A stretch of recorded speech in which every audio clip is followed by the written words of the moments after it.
Мыначы достор, Ош шаарындагы баягы киребештеги жаңы өтмөк жолдун астына жол жабып азыр бул жакка. Эски асфальттын баарын чыгарып мындай кылып.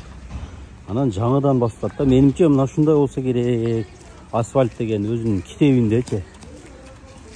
Эски асфальттарды чыгарып, мына 3 күндөн бери адашпасам 3 күндөн бери мына техникалар менен келип трамбовка кылтат, анын үстүнө жаан жауып атат.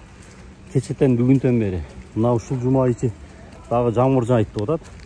Бул жамгырдан кийин дагы трамбовка болуп, менимче жол мына жер ушу китептегидей болуп сонун болсо керек деп ойлойм да. Себеби Оштон буга чейин мурда эски асфальттын үстүн шыпырып коюп туруп эле кайра жаңы асфальт баса беришчи да.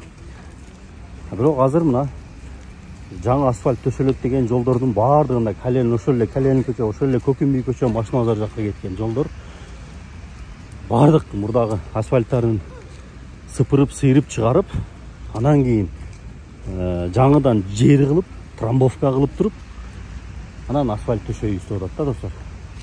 Мына ошол Фуркат тараптан Ошко кире бериш жер жаңы өтмөк жол. Азыркы учурда мына бир тарабы мына Фуркаттан келгенде оң тарапка кеткен жолун жабып, асфальтка ушу даярдап атат да. Ошол этап менен 3 этап менен болот деген, кийинкилер менимче мына Шакиров глобус тарапка, Шакиров көчө жабылса керек. Андан кийин мына эң негизги жол мына өтмө көпүрөнүн асты жабылып туруп, анан асфальт болсо керек. Мына жамгырда дагы иштеп атышат балдар. Техникалар көрдүңүздөр, мына өтмөк жол. Баягы куудум Тынар Курбаналиев прикол кылган жер ушул жерде, мына бассейн куртасыңарбы дегенчи. Бул Кыргызстанда жок жол болот, буюрса Кургой менен өзүнчө.